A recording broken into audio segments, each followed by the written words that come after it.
Este programa es una presentación de Iglesia de Cristo, Ministerios Alfa y Omega, Nueva York, proclamando el que es, y que era, y que ha de venir, el Todopoderoso. Su poder también nos dio. Una vez más, sean todos bienvenidos, aquellos que nos sintonizan a través del programa de televisión, a través del internet también sean todos bienvenidos. Hermana Nora ponía unas peticiones de oración y agradecimiento también acá, por los cuales vamos a estar orando al final de la predicación, pero decía que hay personas que nos están sintonizando en Florida también, y yo sé también que hay demás hermanos que están aún en otros países nos sintonizan, así que reciban un saludo muy cordial de parte de esta congregación. Y como el día viernes les había anunciado, hermanos, un recordatorio para los discipulados, el día 16, junio 16, habrá un discipulado general, así que sepa usted que junio 16 no van a haber discipulados en los hogares, hermanos maestros ya lo saben, hermanas anfitrionas, por favor tomar nota, 16 de junio será discipulado general acá en la iglesia. También el día viernes, antes de entrar a la predicación, yo le compartí acerca de algo que esta semana me comunicaron y que yo creo que es necesario poder hacer un recordatorio e insistir sobre esto. Durante estos últimos días, quizá estas últimas 2 semanas, diría yo, a través de el internet, y se ha minado en todas las escuelas la práctica de un juego que parece en cierto sentido inocente, pero el enemigo se viste de inocencia muchas veces con tal de poder contaminar las vidas, los hogares y las sociedades. Usted sabe, muchos de nosotros quizás estamos con la información de que existe un juego que se llama Ouija, y todos al mencionar la Ouija pues saben que es una invocación a espíritus. Sin embargo, durante las últimas 2 semanas se ha hecho algo como una moda en todas las escuelas, la práctica de un juego donde se invoca a un demonio, que dicen ahí que es un demonio mexicano, ¿verdad? Pero curiosamente mexicano y se llama Charlie, ¿verdad? Entonces lo invocan y es una especie, le comentaba yo el viernes, de que se hace, lo tendré que hacer nada más para que usted sepa, es para poder informarle, hermanos, que en una hoja de papel se escriben, se ponen 2 lápices, se haga de cuenta que estos son lápices, uno encima del otro, y por ejemplo aquí se pone sí, aquí no y aquí no. Entonces cuando invocan a este espíritu, es como que le pidieran permiso, primero que le preguntan si está ahí, si pueden jugar este juego. Han sucedido cosas, y tengo que ser muy honesto y sincero con usted. Algunos dicen que es simplemente una superstición, ¿verdad? Y que por cualquier movimiento, porque los lápices están puestos uno sobre el otro, tienen poco peso y los movimientos del aire, esto se mueve y en alguna manera el lápiz se va a no, se va así, entonces los niños se asustan. Sin embargo, yo creo que aún así fuera, el enemigo siempre ha utilizado la inocencia para poder engañar y para poder infiltrarse. Y el punto más importante que yo veo acá es la intención del juego, que es una invocación a un espíritu. Cuando realmente los cristianos debemos realmente pedir o invocar solamente a Dios. Entonces, de una u otra manera se comienza jugando y luego se termina ya haciendo parte de una vida, y después por eso es que la gente anda consultando horóscopos, anda yendo a que le lean la mano. Usted sabe de que no está lejos de la realidad, que hay tantas oficinas o casas de psíquicos. ¿Y por qué se mantienen? Porque la gente sigue llegando, porque de una u otra manera quizás aún desde su niñez comenzaron jugando y luego se hace una práctica que es abominable delante de Dios. Toda la hechicería, toda la invocación es algo que Dios abomina. Eso es un adulterio espiritual, es literalmente eso.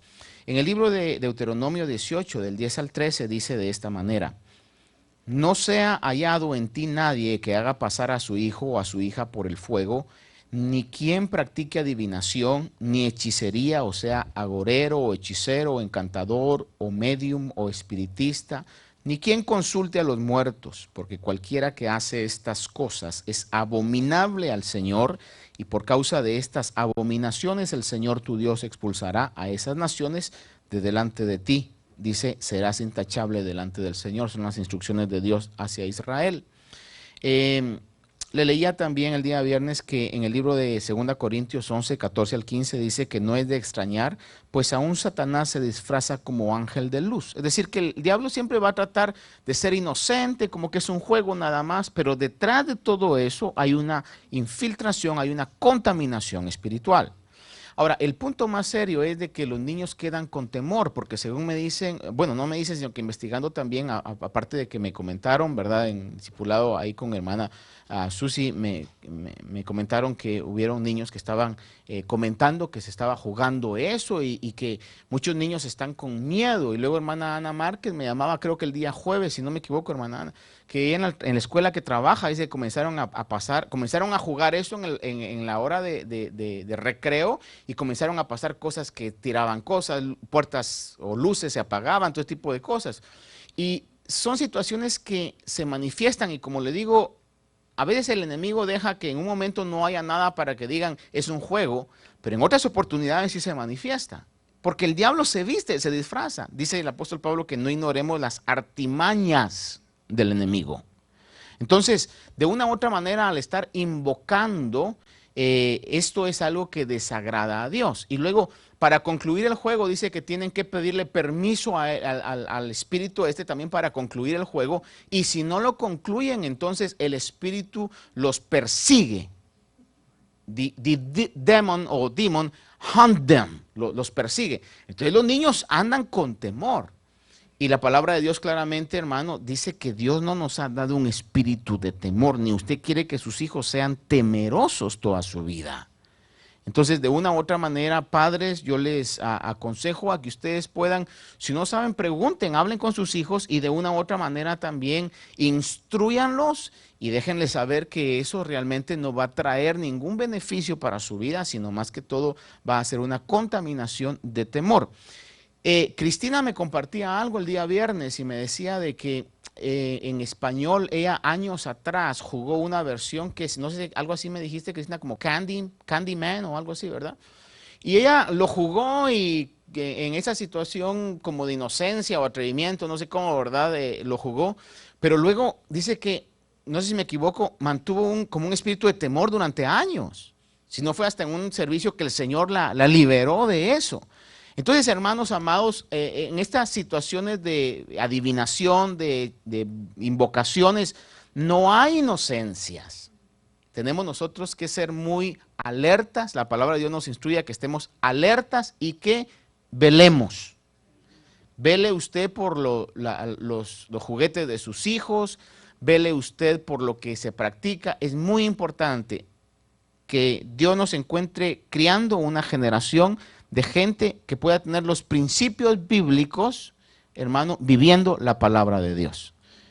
Aunque, y esto ya es muy personal, aunque le caiga mal a la gente y a la sociedad, aunque lo tachen de fanático, de exagerado, le decía yo de que oía esto de una persona y me hizo mucho sentido. Si preguntara hoy quién está sufriendo persecución por el evangelio y dijéramos todos, bueno, pues yo no. La pregunta siguiente sería, ¿por qué no? Porque la Biblia dice que si alguien quiere vivir piadosamente, sufrirá persecución. Es decir, que si de una u otra manera le caemos bien a todo mundo, we're trying to please everybody, es porque estamos haciendo cosas que no agradan a Dios. Entonces, hay muchas cosas, hermano, que nos van a identificar a nosotros. Por ejemplo, espero que usted no le esté permitiendo a sus hijos, que todavía están bajo el dominio suyo, que se pongan, pues, ropa con calaveras, ¿verdad? ¿Qué administración es esa? De muerte.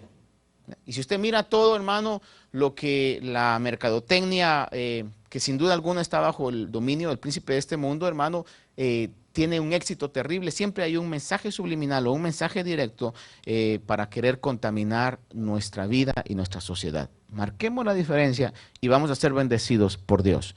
Siempre le va a mostrar el diablo dos caminos. El camino rápido o el camino que Dios quiere. El camino rápido no es el bueno.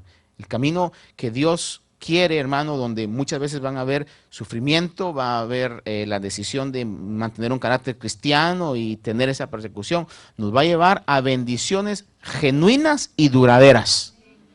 El camino de agradar a la corriente del mundo nos va a llevar solamente a una sequedad espiritual, a una angustia, y luego no ese es el plan de Dios para nosotros como iglesia de Cristo. Así que usted, hermano, tome control sobre esto. Si sus niños han sido expuestos sobre ello, hermano, hoy mismo llegue, ore por ellos, bendígalos, reprenda todo espíritu de temor, y si necesitara un día, pues tráigamelos acá y oramos por ellos también, ¿verdad? Pero ore usted primero por ellos, ¿verdad? Porque de nada sirve que esté llevando al anciano, al pastor, y luego usted en la casa, haga lo que quiera, mire lo que quiera, mijo, ahí juegue, ¿verdad? Que después lo liberamos en la iglesia. No se trata de eso, hermana, se trata de cuidar, se trata de tomar nuestra posición y que podamos ser una influencia para la sociedad que tenemos.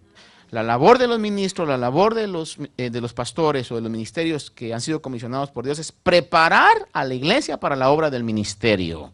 Por eso me gozo, fíjese, cuando se evangeliza y todo. Por ejemplo, adelantándome al final, aquí dice, pido orar por este grupo de hermanos que recibieron la palabra de Dios con humildad, y dice, y fe viva en el nombre de Jesús, Lucy Pagón, Sani Cruz, Gloria Pagán, Miguel Ángel Cruz, Omar Puentes y Tina. Dice, mire, 6 personas aceptaron a Jesús como su Salvador en la visita a los hospitales, hermano. De eso, this is what Christianity is all about. De eso se trata, de compartir a Cristo, hermano. También dice aquí, amado pueblo de Dios, damos gracias al Padre Celestial por haber escuchado nuestra oración.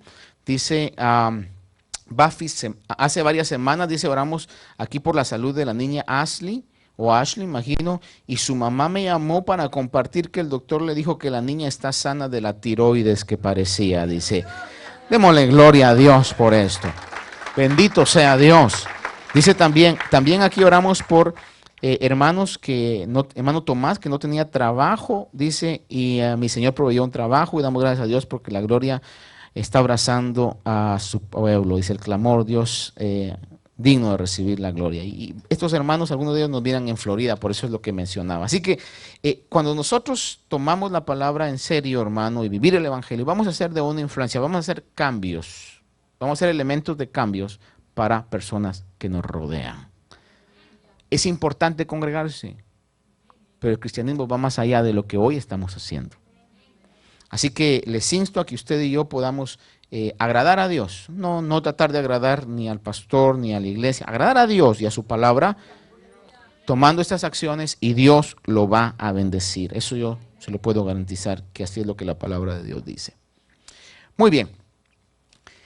El día viernes yo compartía con usted un poco acerca del concepto de poder ser fiel. Dice la palabra que el que lo es fiel en lo poco, es fiel en lo mucho. 2 cositas nada más que recuerdo del día viernes. Le compartí acerca de que en el libro de Hechos habla acerca de que cuando Pablo llegó a la iglesia donde Timoteo estaba, a la ciudad donde Timoteo estaba, dice que todos hablaban muy bien de un joven llamado Timoteo. Dice que hablaban muy bien, elogiosamente de este joven. Y por esa razón es que el apóstol Pablo también lo toma como un discípulo, como más que un discípulo cualquiera, como un hijo espiritual, hermano, que más adelante llegó a ser, en cierto sentido, a un sucesor del apóstol Pablo en algunas iglesias.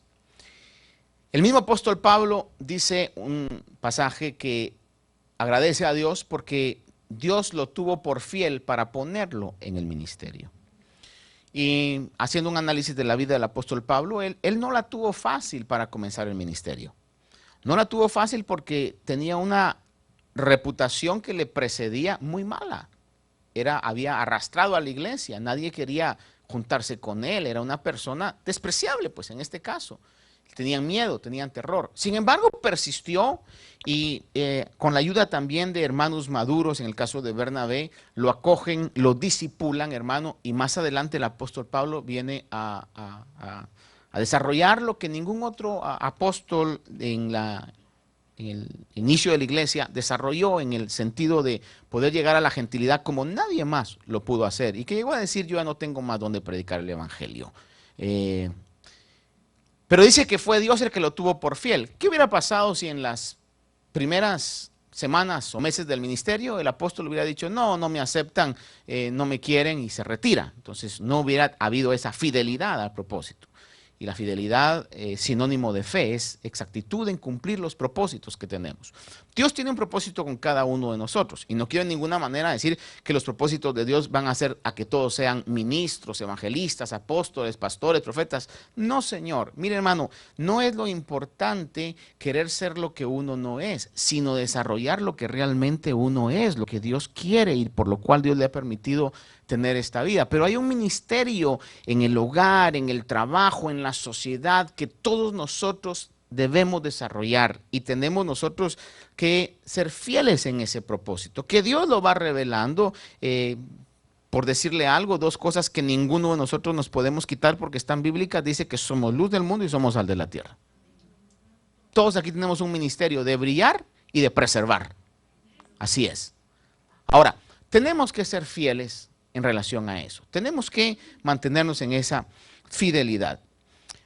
Días atrás compartía con usted en relación acerca del apóstol Pablo también, pero más que todo no solo del apóstol Pablo, sino que de la vida de Jesús, de que el Señor Jesús es el ejemplo de ejemplos. Es realmente Él no solamente habló el mensaje, sino que lo vivió.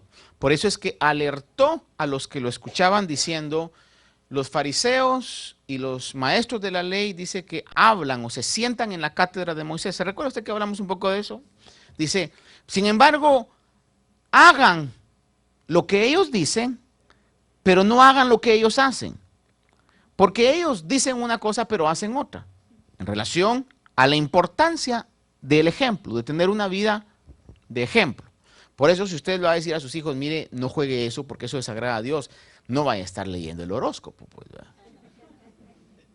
O sea, una cosa no puede ir, no es consecuente las palabras a que el ejemplo esté siendo otro. Y en este caso entonces el apóstol Pablo dice, imitadme a mí en lo que yo imito a Cristo. Sigan el ejemplo que yo les he dado, pero ¿en qué sentido? En lo que yo imito a Cristo. Cristo como nuestro ejemplo principal. Y hoy quisiera compartir un poquito en relación a esto y quiero que usted vaya conmigo. Quizás para introducirlo vamos a ver. Mire, lo voy a llevar a la conclusión como una introducción de un salmo que es sumamente directo en esto. Salmo 49.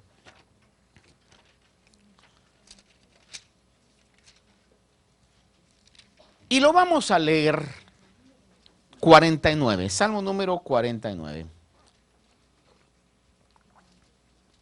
Creo que es un salmo tan directo en el mensaje que realmente no necesita mucha interpretación. Pero dice el Salmo 49, oíd esto, pueblos todos, escuchad, habitantes todos del mundo, tanto humildes como encumbrados, ricos y pobres juntamente. Es decir, que no está dejando a nadie fuera de la picture, ¿verdad? Dice, mi boca hablará sabiduría y la meditación de mi corazón será entendimiento. Inclinaré al proverbio mi oído, con el arpa declararé mi enigma. ¿Por qué he de temer en los días de adversidad cuando la iniquidad de mis enemigos me rodee? De los que confían en sus bienes y se jactan de la abundancia de sus riquezas. Nadie puede en manera alguna redimir a su hermano, ni dar a Dios rescate por él. Porque la redención de su alma es muy costosa y debe abandonar el intento para siempre. Hago una pausa ahí. ¿Se recuerda usted de aquella historia que el Señor habló del rico y de Lázaro? Y que los dos pasaron a la otra etapa. ¿Y el rico qué decía? Envía a Lázaro. O sea, como diciendo, acostumbrado a dar órdenes, ¿verdad? Todo el tiempo. Y ahí le dijeron, lo lamento, pero aquí ya no vas a mandar. ¿Ah? Y tienen ya a los profetas de la ley aquí. Si tus hermanos no le creen a ellos, no le van a creer ni aún aunque se levantara de los muertos a alguien. ¿Ya? Y ahí, hermano, dice que por la redención del alma, dice que se debe de abandonar el intento para siempre. ¿Por qué? Porque está constituido que los hombres vivan una sola vez y luego el juicio. Dice, verso 9, para que viva eternamente y para que no vea corrupción. Usted sabe que hay gente que está congelada el día de hoy en cámaras de hidrógeno para que no se descompongan, hermano, para que cuando la ciencia aumente, pues lo resuciten otra vez. La decepción más grande para ellos va a ser que va a decir, mira, la ciencia hizo muchas cosas, pero esto no, porque está en contra del decreto divino. 10 dice, porque él ve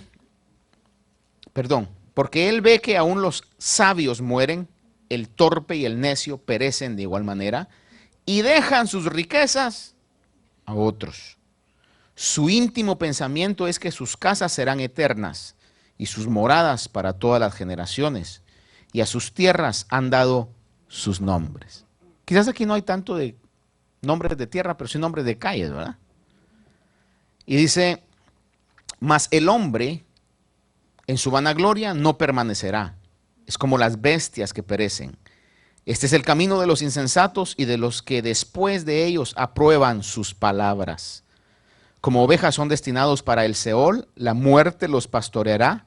Los rectos los regirán por la mañana, su forma será para el Seol, para que el Seol la consuma, de modo que no tienen morada. Pero Dios redimirá mi alma del poder del Seol. ¿Cuántos dicen amén a eso? Dios redimirá mi alma del poder del Seol, pues Él me recibirá. No temas cuando alguno enriquece, cuando la gloria de su casa aumenta, porque nada se llevará cuando muera, ni su gloria descenderá con él, aun mientras viva, y asimismo se felicite, y aunque los hombres te alaben cuando prosperes, irá a reunirse con la generación de sus padres, quienes nunca verán la luz. El hombre en su vana gloria, pero sin entendimiento, es como las bestias que perecen. Mire, pues le digo que este salmo no necesita mucha explicación, ¿verdad? Así es. ¿Qué es lo que nos está diciendo? De lo vano de las riquezas. Y cuando hablamos de riquezas no solamente me refiero yo a lo material, a dólar, a euro, a peso, no. Mire, porque una riqueza que es realmente una riqueza es tener buena salud, su cuerpo.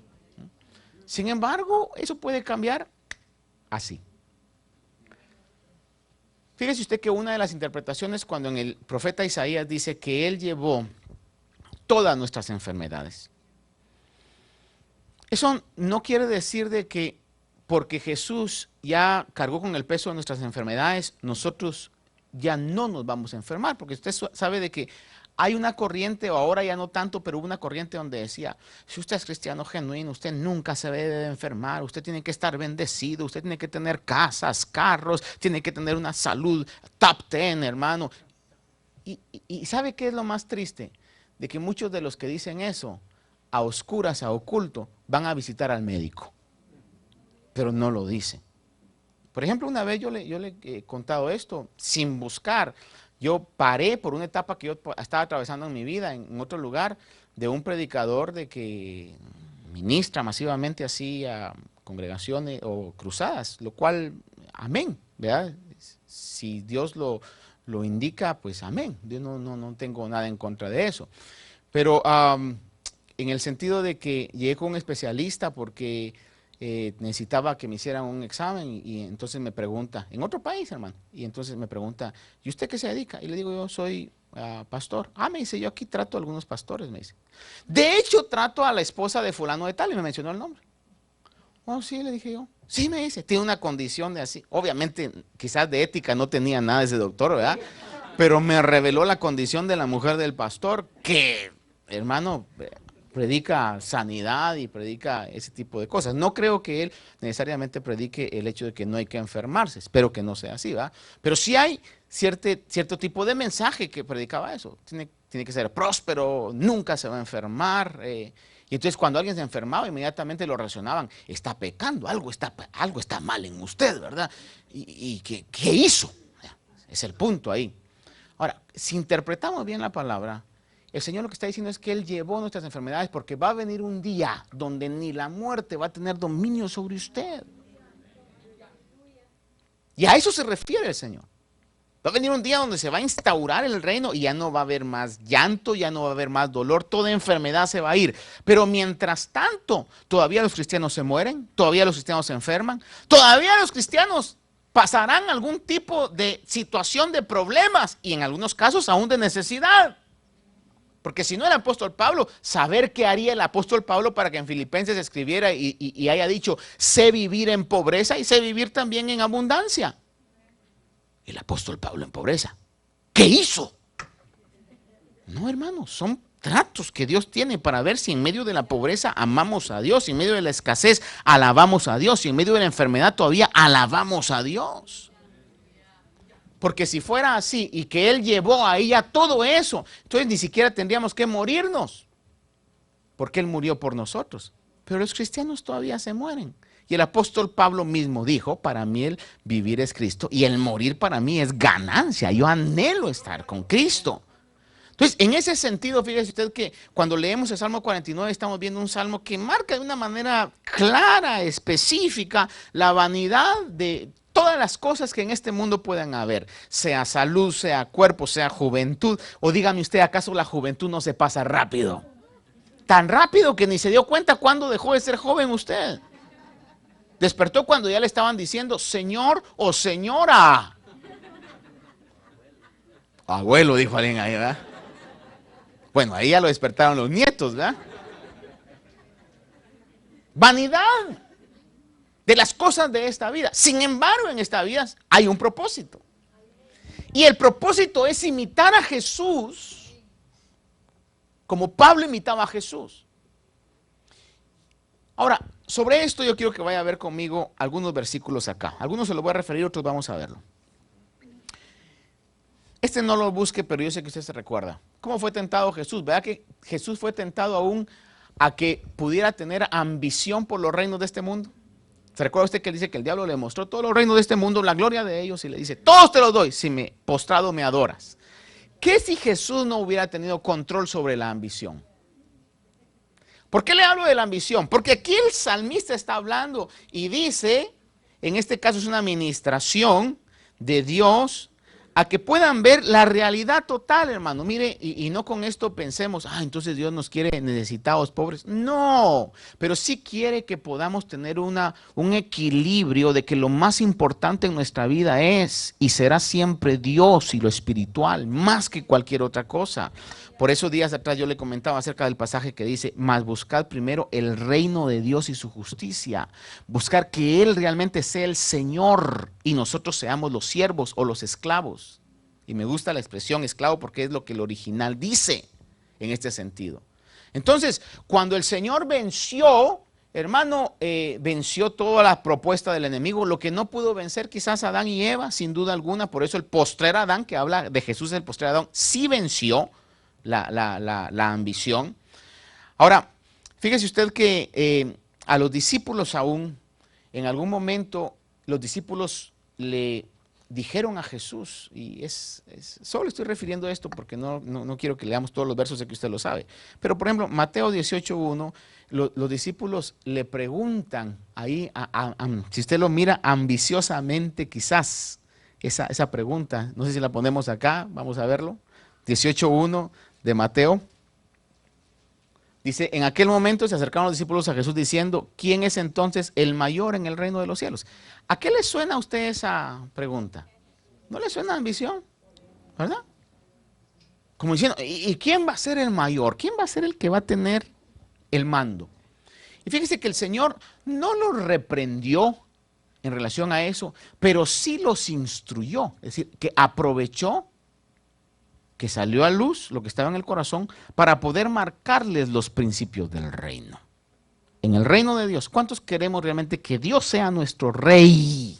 Que reine, porque a eso se refiere el pasaje, no tanto de que busque el reino de Dios, vaya a la iglesia, lo cual es importante y tenemos que hacerlo. Pero buscar el reino de Dios es que Dios mande sobre mi vida.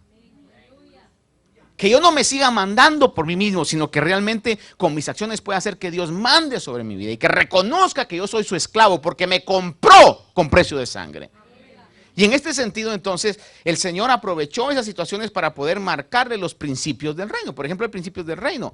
El principio del reino es mejor dar. Es un principio del reino. El principio del reino es que el que se ensalce, ¿qué le va a pasar? Y el que se humille, principios del reino. Hoy le quiero hablar sobre un principio muy importante que tenemos que imitar de Jesús. Y cuando el Señor entonces mira que hay eso en el corazón de los discípulos, entonces comienza a enseñarles.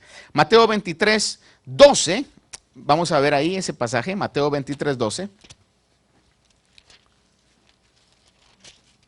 Dice que Jesús habla y dice acerca de los fariseos, pero hay de vosotros escribas y fariseos, hipócritas, porque cerráis el reino de los cielos delante de los hombres, pues ni vosotros entráis, ni dejáis a los que están entrando. Dice, hay de vosotros escribas y fariseos, verso 14, hipócritas, porque te devoráis las casas de las viudas, aun cuando por pretexto hacéis largas oraciones, por eso recibiréis mayor condenación. Dice, hay de vosotros escribas y fariseos, y sigue diciendo, pero quiero llevarlo al punto de que los escribas, usa el ejemplo de los escribas y fariseos que en alguna otra oportunidad el Señor aún utilizó para decir que amaban los lugares importantes. Amaban los lugares importantes. Es decir, está hablando sobre el concepto de importancia, lo que estaba en el corazón de los discípulos. Para decirles, ustedes se mueven en un reino donde hay todo ese tipo de mentalidad. Pero realmente el reino de Dios tiene diferentes leyes, tiene diferentes regulaciones que si las seguimos vamos a encontrar la bendición de Dios. Ahora, definitivamente que Dios nunca descartó, Jesús nunca descartó la posibilidad de que podemos alcanzar posiciones en el reino. Eso es un hecho. Acompáñame a ver Marcos 10, por favor. Regresemos o adelantemos, Marcos 10. En el capítulo número 10, versículo número 35, está el famoso relato de dos discípulos que dice que se le acercaron, llamados Jacobo y Juan, los dos hijos de Zebedeo, diciéndole, maestro, queremos que hagas por nosotros lo que te pidamos. Eso me suena muy reciente, muy al evangelio de ahora. Decía alguien, un siervo de Dios que muy sólido en la palabra, hermano, John MacArthur decía esto. Decía, a veces queremos nosotros que Dios haga lo que nosotros queremos. Y en algún momento de su vida, quizá usted ha pasado ese tipo de situación. Y por eso es que se dan ciertas situaciones que deberían de darnos risa, hermano. Perdónenme la desfachatez de esto, pero declaro, ordeno, proclamo. Hermano, y nada pasa. A mí me han comentado tanto, hermano, de ministros, ¿verdad? Que el Señor me ha dado esta visión y que el Señor ha proclamado y nada pasa.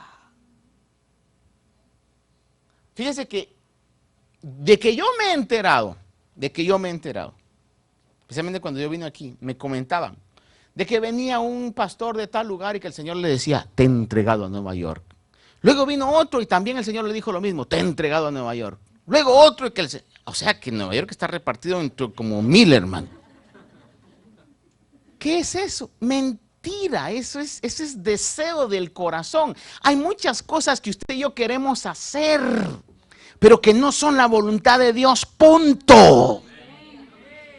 Y no podemos venir y decir, Señor, y por eso hoy lo proclamo, Señor. Declaro, Dios mío, que mi hijo va a ser el apóstol de apóstoles, el pastor de pastores, el evangelista de evangelistas. Y quizás el niño, hermano, realmente fue designado para otra cosa. Le va a hacer su vida miserable. Es que sobre usted hay promesa de Dios o de la imaginación de otros. Es decir, Dios no es su mesero, hermano. Dios no es su sirviente. Dios es nuestro Señor. Y nos va a dar a cada uno de acuerdo a su voluntad, de acuerdo a la capacidad que tengamos, en su tiempo. Y me interesa aceptarlo. You are the Lord, I am your servant. More than a servant, I am your slave. Tu esclavo, I belong to you. Te pertenezco a ti. Aun si no quisiera darme nada, that's your will, Lord. Pero eso no es el evangelio que gusta. El evangelio que gusta es como la frase aquí que leímos, hermano. ¿Dónde andábamos? Porque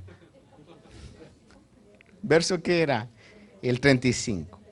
Maestro, mire esto, es que realmente eran osados.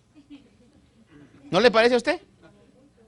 Maestro, queremos que hagas lo que te pedimos. Definitivamente que el Señor nos dio un ejemplo de humildad y de dominio propio, hermano, porque era como para que le dieran camorra a esto. No sé si me explico qué es eso. Y Él les dijo, ¿y qué queréis que haga por vosotros? Ellos le dijeron, concédenos que en tu gloria nos... Mire, mire.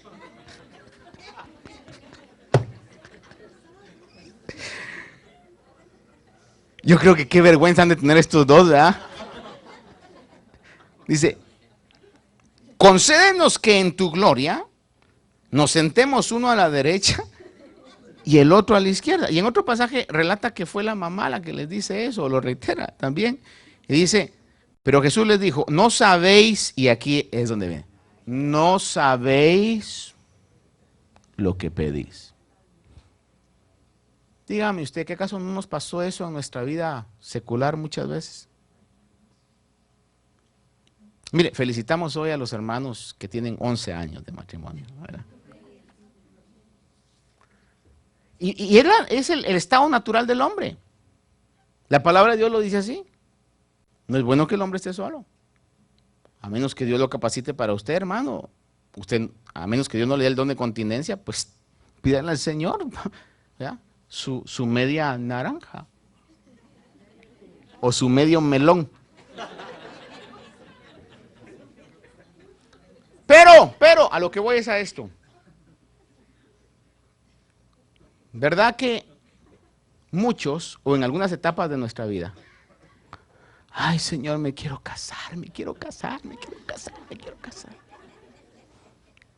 Y como que el cielo nos dijera, no sabéis lo que pedís. Porque cuando ya está casado o casada, dice, ay, Señor, ya no me quiero. Y ya, lo lamento.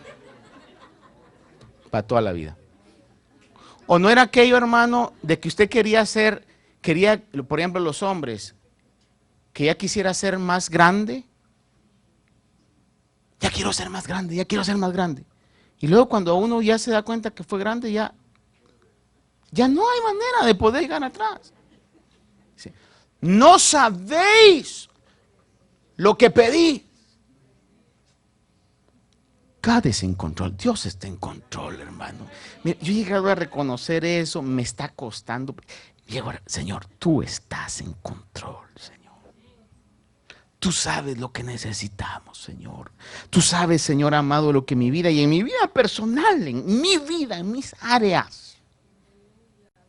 Señor, ayúdame, Señor. Pero tú sabes, Señor. Si esta prueba no ha pasado, Señor, tú sabes por qué. Si esta situación se mantiene, tú sabes por qué, Señor. God es en control. Y aquí les dice, no sabéis lo que pedís. Y le reitero el punto, pero ese es el punto que le quiero marcar. Porque dice que al final, hermano, el quién se va a sentar. Porque van a haber dos personas, sin duda alguna. Uno que se va a sentar a la derecha y otro a la izquierda. ¿Quiénes son? Posiblemente no van a ser los predicadores más brillantes. Posiblemente no van a ser la gente que salía en todos los periódicos y hacía las campañas masivas. Posiblemente va a ser la persona que sin decir nada hizo a Jesús el rey de su vida. Y se sometió bajo su dominio diciendo, yo soy tu siervo, yo soy tu esclavo, Señor. Y entonces, en relación a esto, déjeme ir llevándolo aquí porque quiero llevarlo a la conclusión rápidamente. Vamos a ver a Lucas capítulo 22, por favor. Versículo número 24. Dice, se suscitó también entre ellos un altercado, sobre cuál de ellos debería ser considerado como el mayor.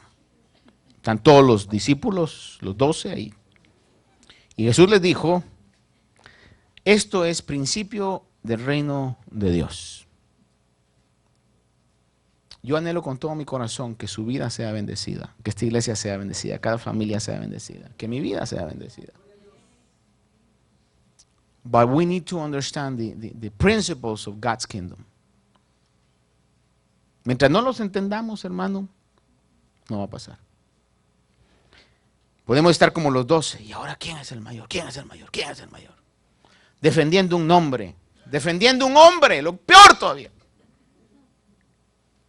Hermano, dice aquí, y Jesús les dijo, los reyes de los gentiles se enseñorean de ellos, y los que tienen autoridad sobre ellos son llamados bienhechores. Pero lea conmigo el verso número 27. Enfático, radical. Pero no es así con vosotros. You are called to be different. Usted y yo somos llamados a ser diferentes. ¿En qué sentido? Aquí lo dice. Antes el mayor entre vosotros hágase, y eso me suena voluntariamente, willingly. No queremos que nos humillen, humillémonos nosotros mismos. Dice aquí, hágase como el menor y el que dirige como el que sirve. Dios nos ayude. Dios me ayude. A ver, diga conmigo, Dios lo ayude, pastor. Nos ayuda a todos a predicar con el ejemplo. ¿Cuál es la labor de un servidor sino servir? Y de acuerdo a cómo esté en la posición que lo haya puesto, pero servir. Y dice aquí que el que dirige como el que sirve, porque ley del reino. Porque, dice, verso número 27, ¿cuál es el mayor? ¿El que se sienta a la mesa o el que le sirve? ¿No es el que se sienta a la mesa? Vamos a ponerlo de una manera gráfica hoy. Hoy tengo yo el privilegio, la responsabilidad y la comisión de poder servirle a usted pan espiritual. Cuando uno está sentadito, uno dice, ay, el pastor, el predicador, el ministro. De acuerdo al reino espiritual, usted es el importante hoy. ¿Quién es el que se sienta o el que sirve? Le comentaba a mi esposa yo, ahora que estuvimos, bueno, yo siempre que tengo la oportunidad, por ejemplo, de estar en alguna iglesia o algo, me gusta oír a los predicadores. No a todos, ¿verdad? Pero a los que realmente veo que no solamente predican la palabra, ¿verdad? Pero que también lo hacen con ese corazón. Y ahorita, como les hablaba el día viernes, ¿verdad? Que estuvimos en el funeral de Jerry MacArthur, en la iglesia donde él se congregaba, el pastor lo vi con haciendo lo que se debe hacer en esas situaciones, echándole ganas, hermano. Una iglesia muy, muy linda, quizás creo yo como, pues según se ve ahí, unas 400 personas que caben en ese lugar, muy linda. Pero ese tipo de administración es I like that kind of persons. A mí me revientan los que están nada más. Que nos sentimos señores y no queremos levantar un dedo. Solamente ahí viendo. Ni su propio teléfono pueden marcar. A ver, saquen mi celular y márquenme ahí. Casi eso faltara. Pero el punto es que lo oí ministrar jueves en la noche, viernes en la mañana antes de salir de la iglesia, luego cuando se fue al funeral, en el funeral también, ministrando, cantando. Aún mi esposa me decía, fíjate que hasta estaba abriendo la puerta de la entrada. No para que usted diga, pastor, entonces lo vamos a tener ahí viendo la puerta de la entrada, ¿va? O sea, no se trata de eso, pero cuando hay necesidad que lo hagamos. Por ejemplo, yo le voy a decir algo muy práctico. A veces que yo me he quedado tarde aquí, cuando salimos de regreso aquí, paso recogiendo sus botellas de agua que usted deja ahí, hermano. Y papeles y cosas ahí, ¿verdad? Y para mí eso no es molesto. Es un privilegio servir en la obra de Dios. Pero ¿sabes lo que a veces digo yo, y por eso es que hablo esto? Que a veces yo voy con otra persona y me están viendo que estoy recogiendo y paraditos así, hermano, como quien dice. Yo digo, quizás no han entendido de que hay que servir. Que hay que servir. Es la ley del reino. Y en este sentido, hermano, cuando el Señor, le digo de que le hablo de este pastor porque al final terminamos el viernes y teníamos que salir para otro lugar, pero dentro de mí, yo cuando iba no iba en el carro, sino que en la tarde me recordé de algo y dije, ay, me sentí tan triste porque ni siquiera... Porque yo obviamente mi posición fue, y se explicaba a mi esposa, yo ministrándome con ella, yo estaba tratando de pasar de incógnito ahí. Pero ni siquiera llegué y le dije, Pastor, thank you very much for your service. Yo sé que él no lo esperaba, como ninguno de nosotros que hemos entendido eso esperamos. Pero viéndolo de la perspectiva de todo el trabajo, toda la preparación que hubo detrás de eso, dije, qué gacho yo, sabiendo lo que estaba detrás de todo eso, ni siquiera llegué a decirle gracias por su servicio. Ahora, cuando yo veo esto, hermano, me doy cuenta de que quién sabe cuántas etapas así el Señor no tuvo. Sanaba, predicaba, oraba por los enfermos, al grado que en algunos momentos llegaba hasta estar exhausto ya, porque para que alguien se duerma en una tormenta, ¿no le ha pasado a usted así que está tan cansado? Por ejemplo, dice con mi esposa, y discúlpeme que nos hablemos de nosotros, ¿verdad? Pero yo no sé cómo usted duerme.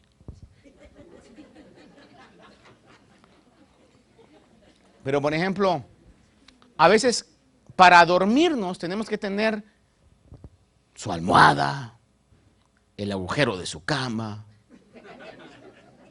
¿No le ha pasado así? Si no le ha pasado a muchos jóvenes así, les pasará. Extraña uno ciertas cosas para poder conciliar el sueño. ¿A cuánto les ha pasado así? ¿O será que solo a mí que ya estoy? ¿Verdad que sí? Pasa. Pues mi esposa tiene ciertas costumbres, ¿verdad? Para poder conciliar el sueño, al igual que yo. Pero han habido etapas que estamos tan cansados. El fin de semana pasado, unos hermanos nos invitaron a estar ahí en una celebración. Comimos y luego les dije, con permiso, me voy a ir a la sala. Voy a echarme un pestañazo. Y al ratito mi esposa llegó. Yo así sentado, ¿verdad? Ella se acostó y la gente entraba, la gente salía, se reían, botaban cosas y los dos.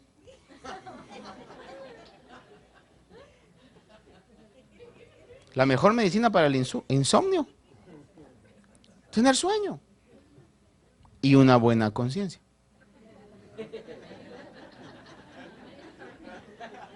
Si usted tiene una conciencia que... Por eso hay que ponernos de cuenta. Ofendimos a alguien, miren, antes de ir a dormir, se dé una llamadita por teléfono, envíe un texto, mire, hermano, perdone, lo vi mal, es cierto, ¿verdad? Pero si hay sueño y una buena conciencia, le podrá estar, hermano, en un carro parqueado a la orilla del aeropuerto, con aviones subiendo y bajando. Usted se duerme. Imagino cuántas veces Jesús hizo eso Y ni siquiera quizás le dijeron, maestro, gracias por tu dedicación. ¿Lo necesitó Jesús? No. ¿Por qué razón? Porque conocía el secreto y el concepto del reino. Y ese es el punto que nosotros debemos de entender. Que el Señor dice, verso número 27, ¿cuál es el mayor? Dice, no es el que se sienta a la mesa, sino el que sirve.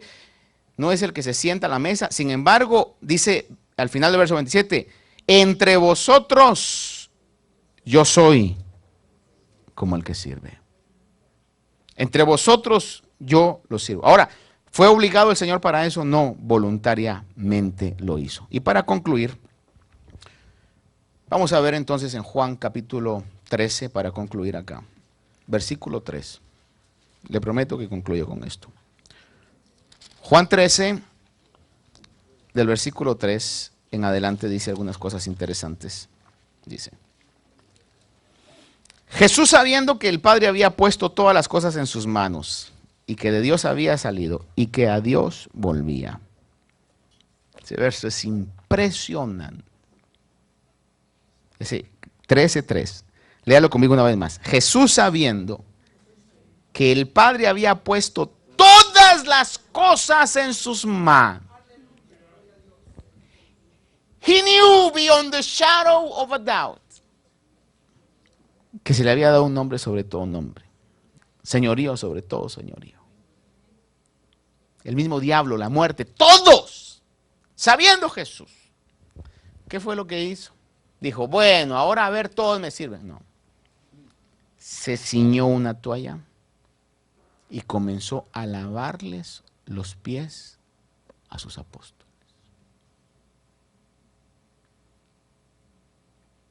Si la iglesia no tiene las características del reino, dejamos de ser iglesia. No importa cómo cantemos, no importa cómo dancemos, no importa qué edificios tengamos, no importa. Si la iglesia deja los principios del reino, deja de ser iglesia. Ya usted sabe la historia, no se la voy a leer. Al final el Señor lo que dice es, ejemplo os he dado. Y déjeme terminarle con esto. Alguien dijo la otra vez, ¿por qué razón es de que a los cristianos se nos atacan tanto? ¿Sabe por qué? Porque el genuino cristiano se le ataca y bendice. Hacemos caso omiso, ponemos nuestra causa a Dios. Pero mire usted si atacan a los musulmanes.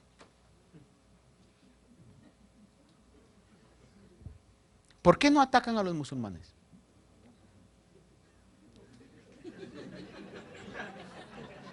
Alguien dijo la otra vez por ahí, es que los cristianos son fanáticos, dice, son un daño a la sociedad. Pero mire un fanático cristiano, ¿a qué llega? A predicar en público quizás, a repartir tratados, a orar en público. Pero mire un fanático musulmán, ¿a qué llega? Entonces, a lo que voy, hermanos, hay principios del reino. El Señor dijo, mía es la venganza. Todo ese tipo de principios del reino son principios del reino, del señorío de Cristo. El que quiero dejar en su corazón hoy, el principio del servicio. Principio de servicio no solamente en la iglesia, aunque aquí es importante, principio de servicio fuera de la iglesia. Es lo que va a hacer que el evangelio pueda ser, hermano, querido por otros. Y Dios va a bendecir sobre ello. Ejemplo os he dado, dijo Jesús. Así que si el Señor venció la ambición, fue por algo. Para dejarnos ejemplo. Que lo más importante es buscar su señorío, el reino de los cielos. Y esa vida, sí es la verdadera vida. Oramos.